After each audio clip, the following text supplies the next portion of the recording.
A continuación, en nuestro segmento de asesoría legal, la doctora Flor Cárdenas nos explica en qué consiste el contrato de arrendamiento y las precauciones necesarias que debemos tener en cuenta a la hora de firmar uno. Vamos a verlo en la siguiente nota.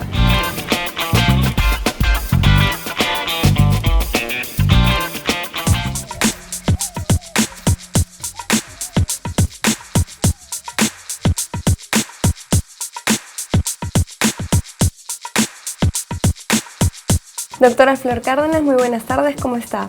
Buenas tardes, bienvenida Francesca, como siempre, por mi estudio y a tu disposición. Doctora Flor, cada día se firman cientos de contratos de arrendamiento, pero para esto hay que tener en cuenta varios aspectos antes de firmar uno. Para empezar, ¿qué es el contrato de arrendamiento? Por el contrato de arrendamiento, una persona llamada arrendador da o cede a una persona llamada arrendatario un bien mueble o inmueble por una renta determinada y por un determinado plazo también.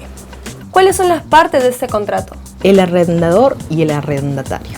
Arrendador es quien tiene el bien y lo cede, y arrendatario es el inquilino, ¿cierto? En nuestro idioma normal coloquial es el inquilino. Por otro lado, ¿cuáles son las características del contrato de arrendamiento? Las características son, Francesca, primero, que es bilateral, porque en el contrato intervienen dos partes.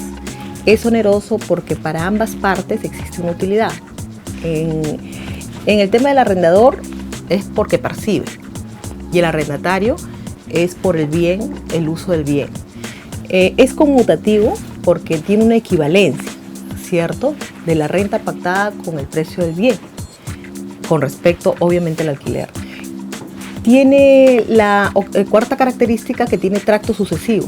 O sea, cada mes a mes se compromete el arrendador a respetar el tiempo y a que tiene derecho el arrendatario, y el arrendatario tiene que pagar la renta. La quinta característica es que es temporal, porque siempre en los contratos hay una fecha de inicio y una fecha de término. Y la sexta característica es consensual, ¿sí?, porque hay la voluntad de las partes. Doctora, ¿cuáles son los elementos del contrato de arrendamiento? En primer lugar, tiene que haber el bien. El bien, ya sea mueble o inmueble, ¿cierto? No solamente el contrato de arrendamiento, estamos hablando de los bienes inmuebles, sino también hay arrendamiento de los bienes muebles. Entonces, el primer elemento sería el bien. El segundo elemento sería la renta o la merced conductiva, que también lo decimos. Y el tercero es el consentimiento, que es la voluntad de las partes. Doctora Flor, y en cuanto a las obligaciones, ¿cuáles son las obligaciones del arrendador? Las obligaciones del arrendador sería que dé el bien en perfectas condiciones para que él lo haga uso el arrendatario, ¿cierto? Y obligarse también a las reparaciones, que como sin lugar a dudas siempre hay que realizarle casi siempre a los bienes inmuebles. Y en cuestión de muebles, por ejemplo, si es maquinaria, ¿cierto?, y hay un desperfecto y que no es por el uso que le ha dado el arrendatario, también está obligado al arrendador a asumirlo, ¿no? Y con respecto al arrendatario, ¿cuáles son sus obligaciones? Bueno, las obligaciones del arrendatario son a recibir el bien, a cuidarlo diligentemente y usarlo para el destino que fue arrendado. La segunda es a pagar puntualmente la renta, ¿sí?, pactada en el contrato.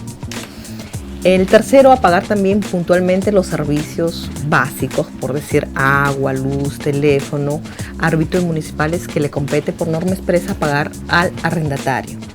El cuarto es dar aviso al arrendador cuando existe perturbación de la posesión, una usurpación, o la interposición de alguna servidumbre, ¿sí? El quinto es a permitir que el arrendador venga a verificar su inmueble, a inspeccionarlo por causas justificadas. Por otra parte, ¿en qué caso se resuelve o se concluye un contrato de arrendamiento?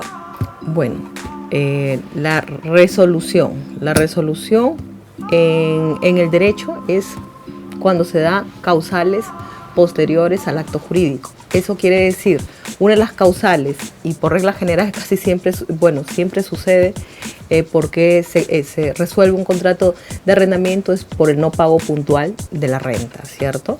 También tenemos los casos en cuando hay una sentencia en contra del arrendatario, el arrendador inicia un proceso judicial y hay una sentencia en contra del arrendatario, entonces ya existe un plazo para que el arrendatario deje el inmueble. Bueno, también cuando el arrendatario le da destino diferente al que fue arrendado, ¿sí? O sea, el acuerdo, por decirte, tú conmigo pactamos o acordamos o contratamos y tú le das un uso quizás comercial y yo te lo alquilé para casa habitación. Entonces ahí hay causal también de resolución del contrato. También por su arrendar o ceder,